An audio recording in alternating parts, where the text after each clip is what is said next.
What's up, y'all? Feets here. Today I'm going to talk about ISA bus slots. Not real sure what ISA stands for, or bus. ISA is in all caps, and so is BUS, so don't look like a school bus. Anyway, this is your friend. Found out last night once you break the tip off, which is going to happen anyway, kind of like a wrestler's tailbone. You get in here and just cut the teeth.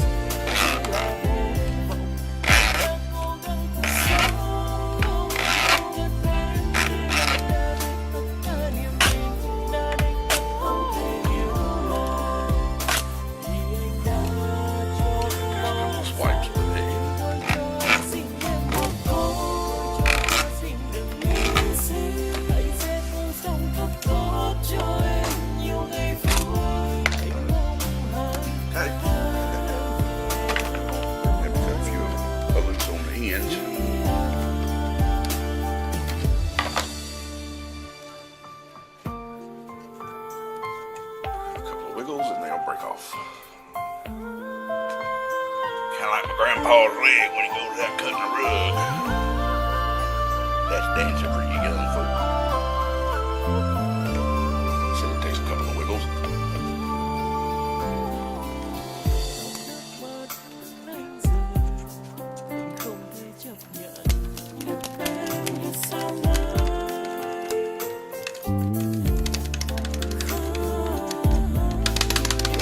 Ta-da!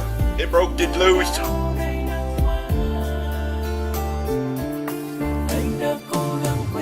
the knife, cut the teeth, feet.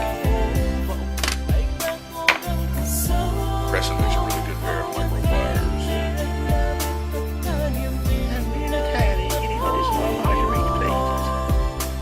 Such as this.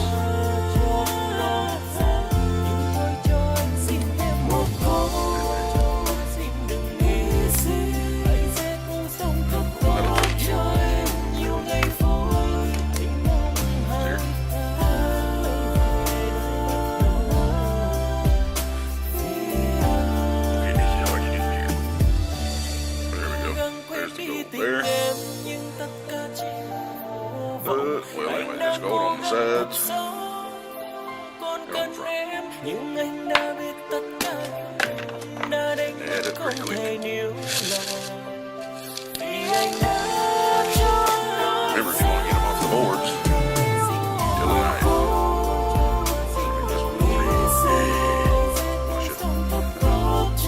Come in beside you. Anyway, let me get a sip of coffee to straighten out my head. So you get these ISA bus slots off, and there's more gold in there to get out. I'm gonna make a terrible puppeteer. There we go. But remember.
I get a lot of questions about PCI Express. What works with what doesn't work with what are the different generations, what does it all mean? So today we're going to tell you everything you need to know about PCI Express 3.0 as fast as possible. So let's start with the very basics. PCI Express is the interface that is used to plug modern expansion cards into modern computers or motherboards. It completely replaced PCI and AGP, which is great because AGP was only for graphics cards and PCI had to be used for pretty much everything else. PCI Express works with pretty much anything.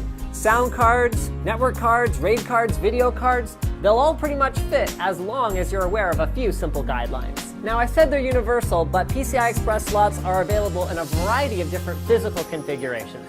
The most common ones are 1X, 4X, 8X, and 16X. All of these types have different slots on the cards themselves and different slots on the motherboard. The cool part about that is that they're upwards and downwards compatible though. Here I am plugging a PCI Express 1X card into a 16X slot. It gets the same power delivery, it just gets less bandwidth delivered to it because that's all a sound card actually needs. And not only that, but I can take this PCIe 8X RAID card and plug it into a PCIe 4X slot. It'll still work, but it will only have half of the bandwidth available to it that it would have otherwise had if you plugged it into an 8X slot. The other thing that affects the performance of PCI Express is the generation. Here I'm holding a PCI Express Generation 2 16X card, and here I'm holding a PCI Express Generation 3 16X card. They look physically the same on the connectors, but the actual available bandwidth has doubled. In fact, the available bandwidth of PCI Express cards has doubled with each generation. So a PCI Express Generation 1 16X slot is only equivalent in performance to a PCI Express Generation 3 4X slot. So the takeaways from this are pretty straightforward. PCI Express cards work in PCI Express slots as long as there's nothing physically in the way. Performance, on the other hand, is going to be dictated by what generation of PCI Express the card and the slot are running at. So it'll run at whatever is the lowest generation of either of the two components. So Gen 2 card, Gen 3 slot, plug them together, they run at Gen 2. And then performance is also determined by the length of the card and the length of the slot. So for example, this quad port gigabit NIC needs at least 500 megabytes per second of bandwidth in order to operate at peak efficiency. That means if I have an older PCIe Gen 1 motherboard, I'll need at least a 4X slot or a hypothetical 2X slot to get the bandwidth I need because it's only 250 megabytes per second in a 1X slot. However, if I have a PCI Express Gen 2 motherboard, I could even use a 1X slot to get everything I need because that'll be about 500 megabytes per second. Thanks for checking out this episode of Fast as Possible. Make sure you subscribe to Tech Wiki and also like the video, it helps us out a lot. Share this video with anyone who you think would benefit from it, including embedding it on your website. Consider this my go-ahead to, well, go ahead. Also, if you can think of any other Fast as Possible episodes that you'd like to see, click the link in the description to post in the forum. Well, at least I think it is. But, hell, let's take a look at the card itself.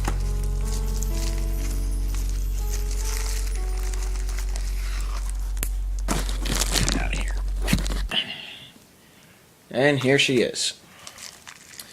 The Sapphire Radeon HD 4650 AGP version, as you can see right there. And there's that PCIe power connector. It has a nice and small fan on it, but this particular card runs very cool, so it doesn't need a huge fan, which is nice. One thing I really like about this card, it has 2 DVI ports, and of course the S-video out for the dongles and stuff. And that's also part of the reason I got this card. It does not have HDMI on it.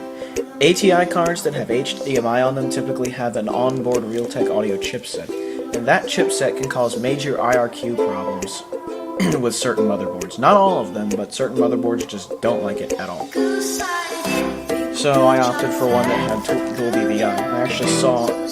I actually saw in the Newegg reviews someone stupid enough to actually say, like, that they hooked up the DVI to HDMI adapter, and they're like, no audio! One of the cons was, no audio comes out! DVI does not produce audio. What a moron. Anyway, I just had to say that because that was a pet peeve of mine.